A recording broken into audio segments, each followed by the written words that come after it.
Higgsfield has dozens of video models. Their official MCP, which was released a few weeks ago, is great, but it only exposes a handful of these models. The other ones are hidden, and it's not by accident, because that is the product where you pay more to get more. But the API underneath has everything. So what I did is I built a CLI that wraps around it. It took me an afternoon, and most of it I didn't write myself, because I used Claude Code. And the great thing about this is that there is a tool called Printing Press, which generated the CLI, and I just guided it back and forth. In this video, I'm going to show you more about this printing press, and I'm going to be showing you what it can do once you set it up for your own tools.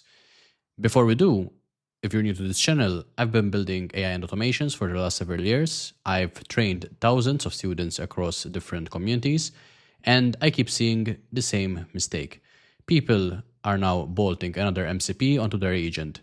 They watch their token bill double, triple, and they think it's the model. But the fix is something different. It's creating a CLI when and as needed. Because there are three different ways that an agent can talk to a service. There's the old way, the better way, but there is the best way. And in this video, I'm going to show you all of them. I'm going to show you through what you can build when you create the right CLI. And I'm going to show you about Higgsfield and what you can do with this hidden CLI that you can create yourself as well. So let's get right into it. This is the difference between API, MCP, and CLI. So these are three different ways how an agent can talk to the world. There's only one of them that is built for agents, and this is a very important distinction to understand. An agent needs to use a service. Essentially, that's the whole thing, right? We need a service in order for an agent to communicate with that specific service. Now, the thing is that not all services are created equally. Let's say that we're picking a flight selection website, right? We want to find the best flights for our trip that's upcoming. In this case, the agent will pick a flight, it will pull a recipe, it can search Discord, it can update Linear, it can update Notion, whatever it might be, right? Let's just focus on this just in this specific situation. So actually, we are here and we want to pick a flight, right? And there are three different paths. Each of them will somehow lead to the same destination. The issue is how we'll get there. Will we get there in the most effective way possible? Will we waste time, money, tokens, or will we use the thing that is the most effective, the most straight line path to get to where we need to go? And this is where this makes a big difference, because each of these gives us widely different token bills. So traditionally there was the API, and the idea here was that you could get a request, or you make a request and then you get a response. This was generally done using HTTP, and then you get the JSON, which is the stuff right here, right? This was the original protocol, built for programmers and not agents. And this is the key thing. It was not built for agents. You have the method, you have the endpoint right there, you have the authorization and the key, the content type, and then you get all this information right there. Then we had MCPs, which was the big buzzword in 2025. And it is super useful in some situations. And the idea here is that with this model context protocol, you get a list of standardized tools advertised to the model. So this is your, let's say, your Claude Code agent right here. So this is Claude Code. You have a service over here.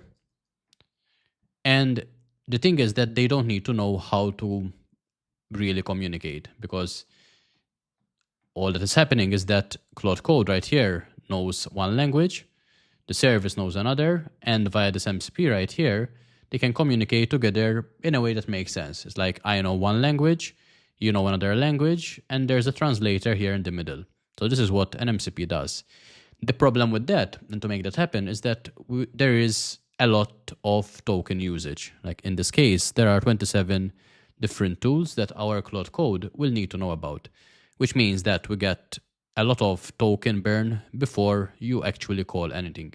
So before you actually get anything, any data that is useful, you need to know about all the tools that are available, how they work, and this is better than raw API, but there's so many additional credits that you don't need to use that it's not even funny, right? So each of these MCPs loads a lot of context, adds a lot of tokens that are really not needed in whatever we are building. Then there is the CLI, which in a way, it's coming back full circle to how some things worked on the internet. So we used to be here with CLIs, and now sort of it's back in focus, in vogue, because it is very token efficient. Because here, the interface agents already understand what needs to happen. There's text in and then text out. For example, if I use this flight goat service, which we're going to look at in a second, I can search for flights between Malta and JFK that depart on the 1st of June, right? Or, yeah, 1st of June. And it's very specific. We're spending 80 tokens. There's no schema. There's no ceremony. There's no additional unnecessary information. There's an agent, and it's performing one specific command. And with that, we're just burning through 80 tokens. We're not burning through a bunch of tokens with tools that we're not using. We're not getting the whole JSON schema with additional things we don't need. It's just focused effort. And this is why CLI is key in this situation. So I was saying the situation is that we are searching for the flights. The API uses a lot of tokens. The MCP uses less. The CLI is the best at the end of the day, right? Because we have text in, text out. So the key here, or the takeaway, is that we pick the right door. API are for humans wiring up services. MCP is when we have a small number that can be used deeply, but there's a lot of tools that can be called. And then we have CLI, which is for agents doing real work at scale on a token budget, which is sort of the best of both worlds. And the thing is that with this tool called Printing Press, we can now generate CLIs whenever we want. And this is the great news right here. So recently there was this Printing Press that was released on GitHub. It's an open source repository where essentially, according to them, print the best agent designed CLI of all time from anything, or install and use the ones the community has made so far.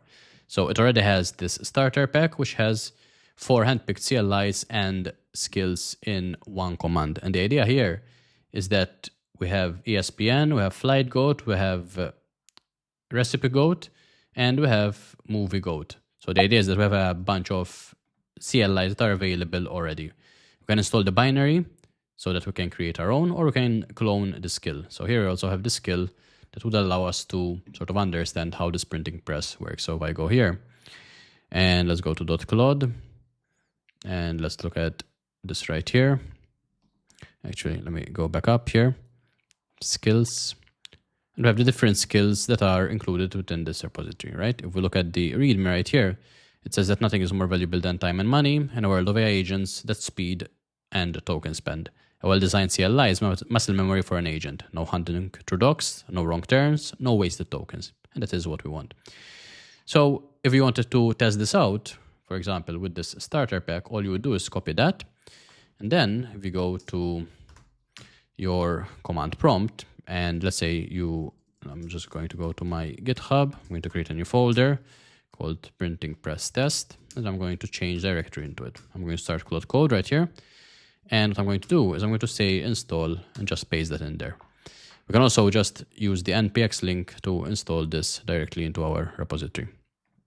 So once this is done, we'll have access to those 4 starter packs that are mentioned, which is the flight code, movie code, recipe, and there was the other one, right? ESPN.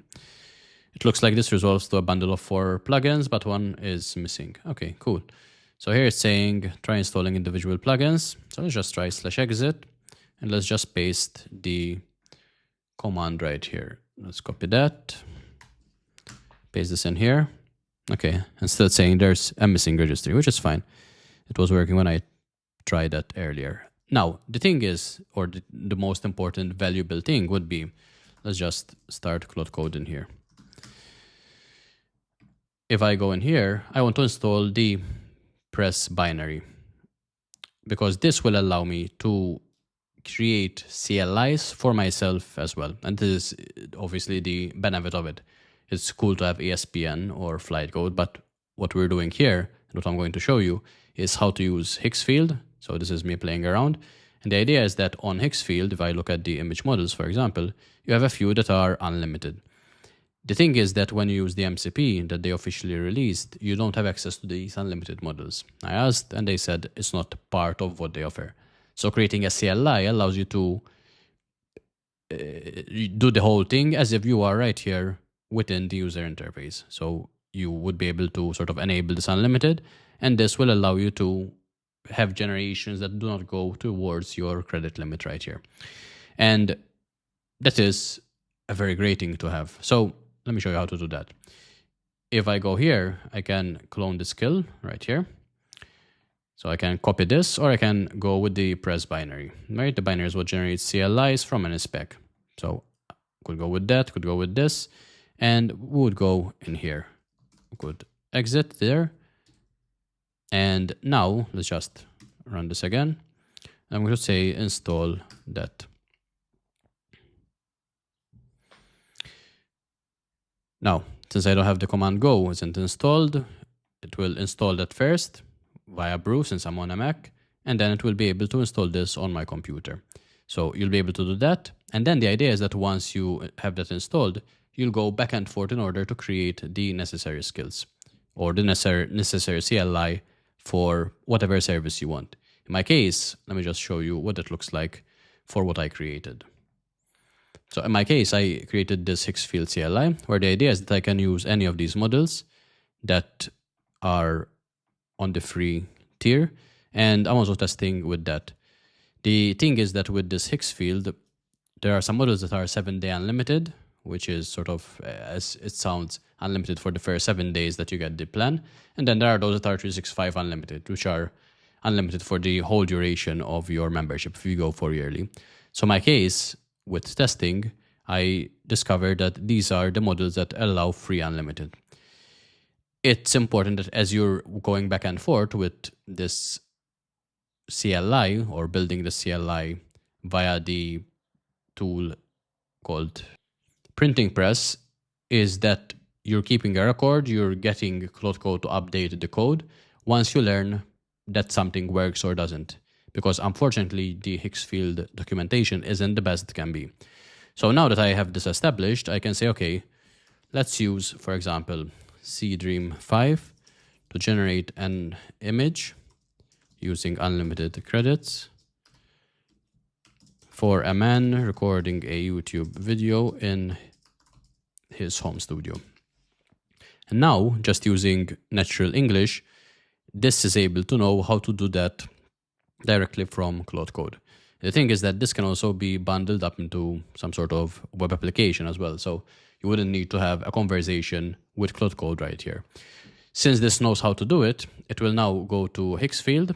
And if we go back to that over here and look at this and I refresh, in a second right here, I should see this generation start happening. So this is happening right here. And it's making that request for me. I can also have multiple things be generated. So I can also say, okay, this is great. Now let's use the model Z, Seedream and Seedream 5 to generate different versions for the prompt, a dog walking in the park. Let's generate these in parallel. So I can hit enter. And the thing here is that we have a timeout of 2 minutes. So this is going to keep going until that image gets generated. So let me just pause this. I'll let this generate. And then once this starts executing, I'll also show you that whilst the other would have already finished. Okay, so here it's saying done, save to public, and now it's submitting the other jobs, right? There's a bit of an error here.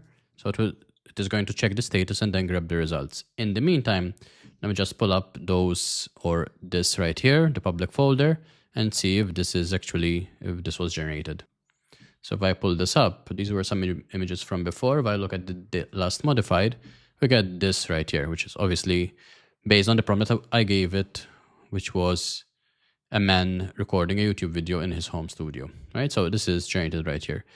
This is now checking or seeing what the status is for the dog in the park using the different models. And here we're using 1, 2, 3 different images. So if we go back here, we should be able to see the 3 different dog images in the park as well.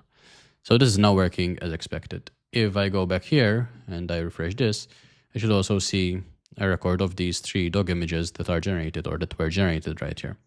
And We can also download them from here if we wanted to, but using the CLI, we're able to get the whole thing directly on your computer and good to go. So quite a lot of benefits to building your own CLI using something like the Printing Press GitHub repository, and definitely wanting to check out if you're into creating content, both images and videos, using something like Higgsfield. But the idea also expands to anything that's pretty much related to any service on the web that doesn't have a CLI, or that doesn't have a CLI that does exactly what you want. You can now build your own CLIs using this printing press in order to create the right tool for your specific needs. So definitely check it out if that is you.